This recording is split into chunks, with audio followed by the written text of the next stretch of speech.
సైన్యంలో పనిచేయడం కత్తి మీద సాము. కానీ దేశం కోసం పనిచేస్తున్నప్పుడు కష్టాలనేవి పెద్ద లెక్కలకు రావు. మన దేశం కోసం ఎంతో మంది వీరులు ప్రాణాలర్పించి మన కోసం, దేశం కోసం, వారి కుటుంబాలకు కూడా దూరమయ్యారు.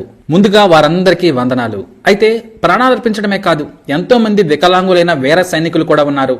మనం ఎంతో మంది సూపర్ హీరోస్ కథలు విన్నాం, ఇంకా వింటూనే ఉన్నాం. భారతీయులుగా వారి విషాద కథలు మనకు బాధాకరమే, కానీ వారి త్యాగాన్ని నలుగురికి తెలపడమే కాదు, దేశమంటే, దేశభక్తి అంటే ఏంటో అందరూ తెలుసుకోవాలి. వారి స్ఫూర్తే ఎంతో మంది యువకులను సైన్యంలో చేరేలా చేస్తుంది. అలాంటి super hero major general Arun Kumar Pathak. Major general Arun Kumar సైన్యంలో అందరి మాదిరిగానే ఉత్సాహంగా జాయిన్ అయ్యారు. అయితే ఆయన AK-47లు, మోస్ట్ అడ్వాన్స్డ్ మెషిన్ గన్స్ లాంటివి ఇష్టపడలేదు.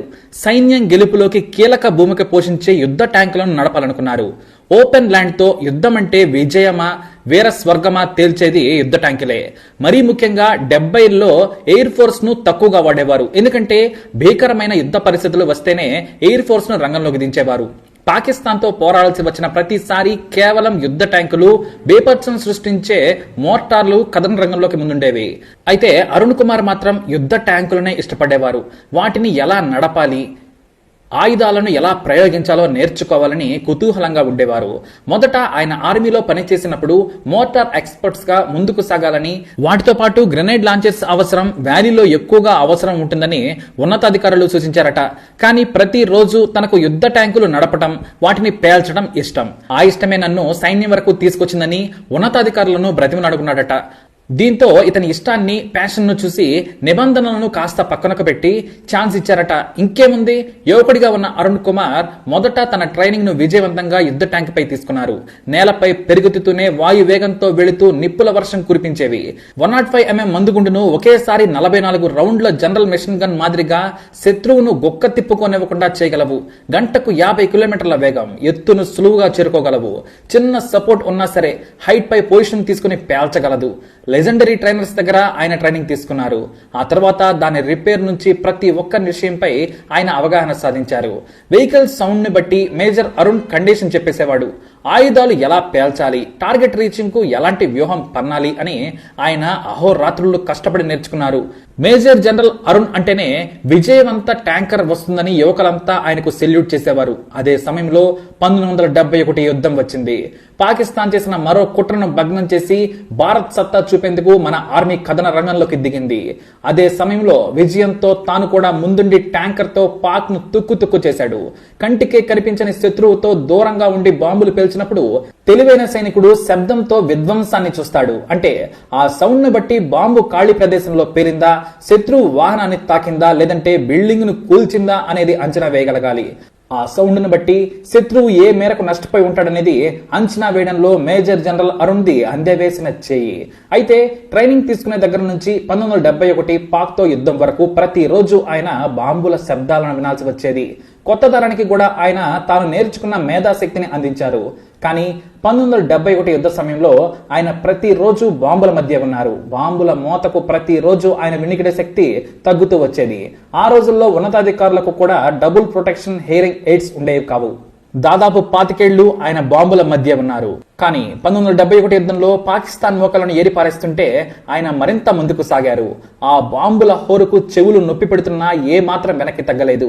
యువకులు ఆ చప్పుడును తట్టుకునేవారు. కానీ ఆయనకు 25 ఏళ్ల పాటు ఆ చప్పుడు విని విని చెవుల్లో ఎప్పుడూ మోత మోగుతూనే ఉండేది.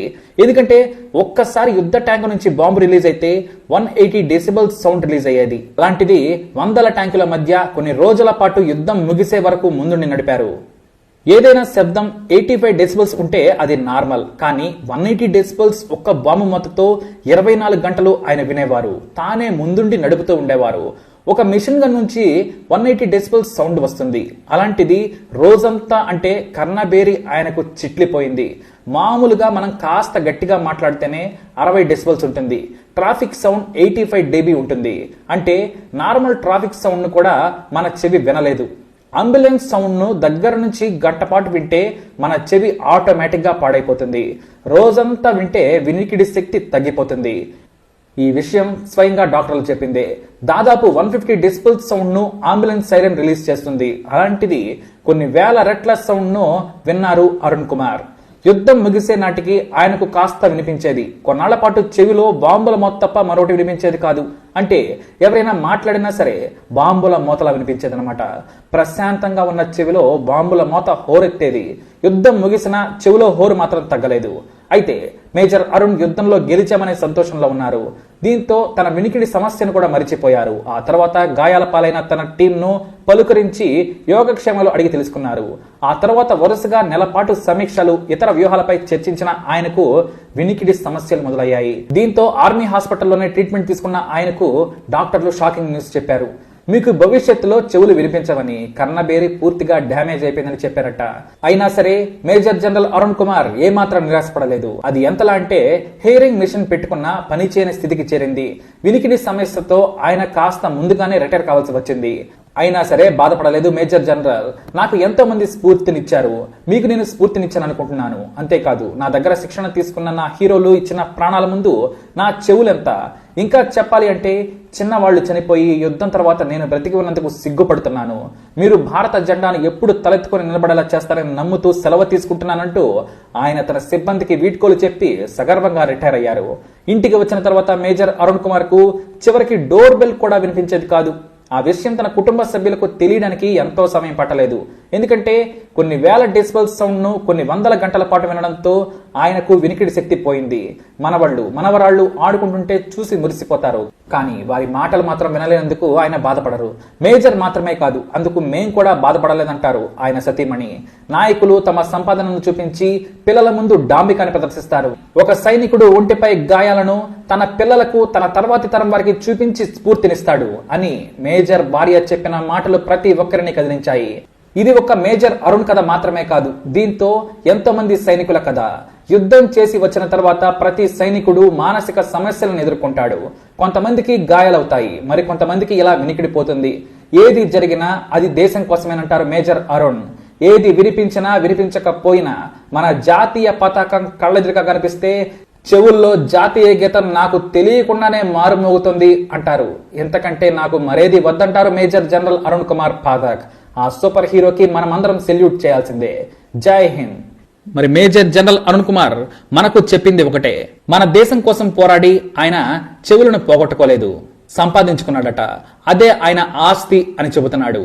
తర్వాతి తరం వారికి చూపించడానికి ఇది నా ఆస్తి, ఇది నా హక్కు అని చెబుతూ ఉన్నాడు. మరి ఆయన మాటలకు మీరేమంటారు అనే మీ అభిప్రాయాన్ని తప్పకుండా కామెంట్ ద్వారా తెలియజేయండి. ఈ వీడియోని లైక్ చేయండి, షేర్ చేయండి, మా ఛానల్ని సబ్స్క్రైబ్ చేసుకోండి.